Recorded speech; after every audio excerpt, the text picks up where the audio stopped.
Las 2 de la tarde con 29 minutos, tiempo del centro de la República Mexicana, y otra vez en miércoles, por supuesto, seguridad con todo, con uno de los principales especialistas en seguridad pública y seguridad nacional, Alberto Capella, el secretario de Seguridad Pública del estado de Quintana Roo. Beto, buenas tardes. Estimado Paco, qué enorme gusto saludarte en este miércoles, a ti y a todo el auditorio.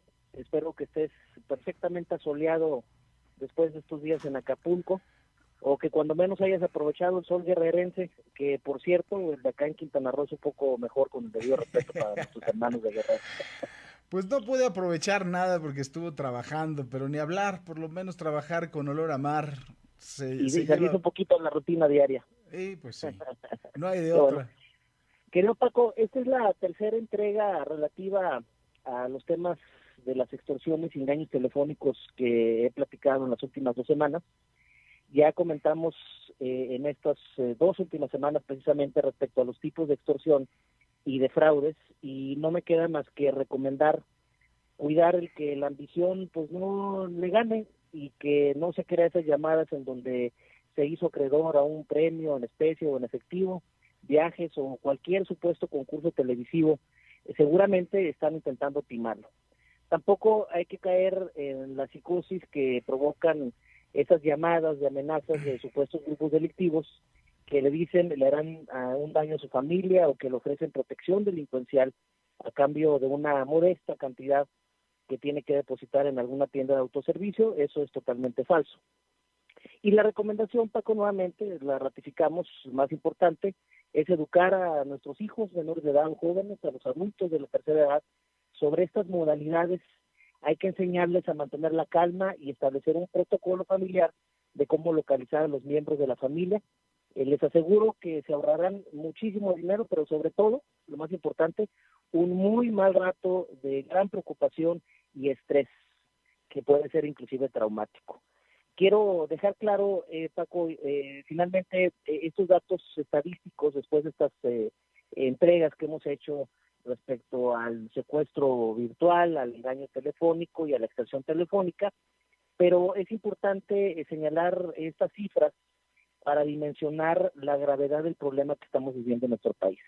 Fíjate, Paco, de acuerdo a un estudio que el Instituto Federal de Telecomunicaciones presentara en octubre del año pasado, que es el más reciente y la cifra más importante que tengo como referencia, en el año 2017, 7 cárceles federales y estatales fueron punto de origen de alrededor de 3.7 millones de llamadas de teléfonos móviles.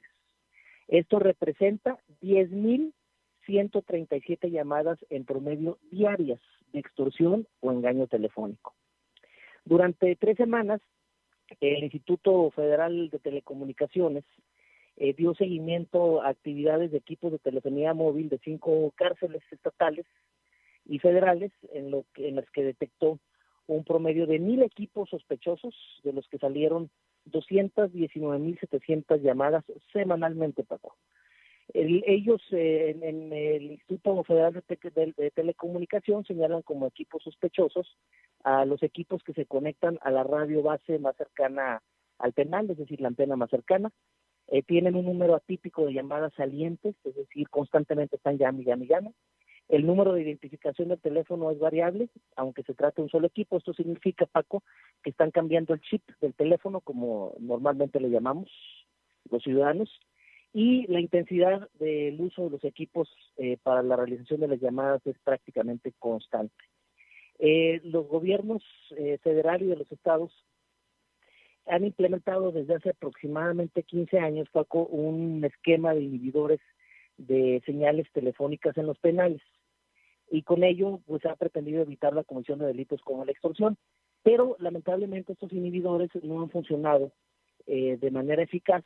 En algunos casos se ha detectado que por situaciones de corrupción se desconectan o se apagan los inhibidores, y afectan a usuarios, obviamente, de sitios cercanos a los centros de reclusión, es decir, las casas que se han edificado alrededor de los penales pues terminan obviamente con una afectación importante, y en muchos lugares del país ha habido quejas en relación a estos temas. Pero también es importante destacar que en las cárceles no solamente se utilizan teléfonos celulares, porque no son la única fuente del problema. Pues también desde las casetas telefónicas ubicadas dentro de los penales hecho llamadas con fines de los 7 penales que fueron observados por el Instituto Federal de Telecomunicaciones, salieron 544.513 llamadas con estas características. En 5 penales tienen un mensaje preventivo sobre el origen de la llamada. El promedio de rechazo fue del 25%. El 12% de las llamadas aceptadas finalizaron en los primeros 10 segundos, es decir, el ciudadano inmediatamente colgó, y el 96% se realizaron en el transcurso del día, el 4% se realizaron de las 21 horas a las 7 horas.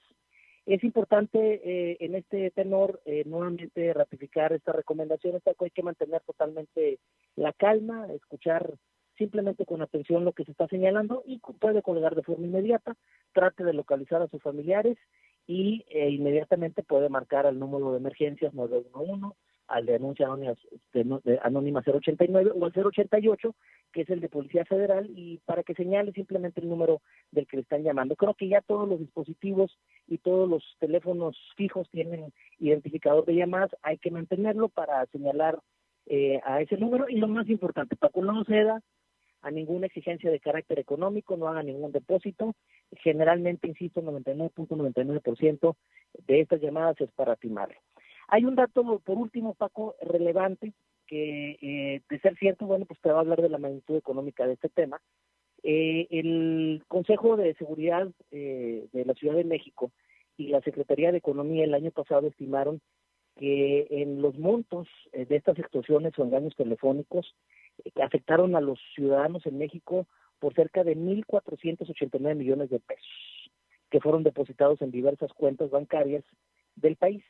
Es importante, para poder ya cerrar el círculo y evitar esto, ponerle mayor candado y mayor transparencia y filtros a la cantidad de cuentas bancarias que se están abriendo todos los días y que son las que se utilizan lamentablemente para generar este daño en contra de los ciudadanos.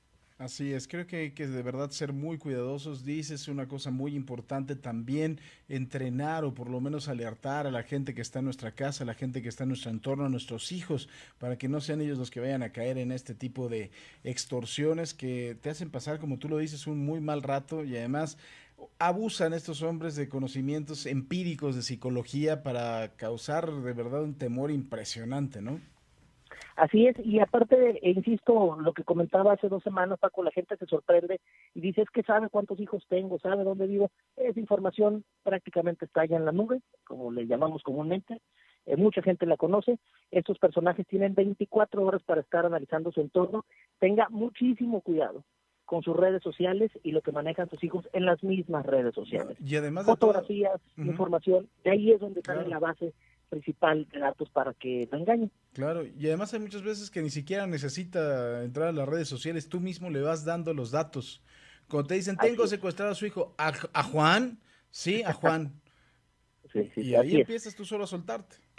Así es, o cuando hablan y contesta al trabajador o trabajadora doméstica y está la señora, no, la señora Gloria no está, ya tienes el nombre de la señora igual. Pues sí. Todavía fíjese que se le olvidó su tarjeta de crédito, denme su número de teléfono para localizarlo. Entonces, utilizan obviamente esa actitud pensando que el interlocutor es una persona buena y con mucha inocencia, pues agarra uno y da datos. Después le hablan a la señora Gloria a su celular, le dicen que su casa está rodeada y que tienen a sus hijos, etcétera, etcétera. Entonces, y ahí empieza obviamente el engaño y todo el secuestro mental, yo le llamo, que generan en contra de los ciudadanos. Muy bien. Pues mi queridísimo Beto Capella, te agradezco como siempre. Te mando un abrazo. 2 de regreso, querido Paco. Gracias.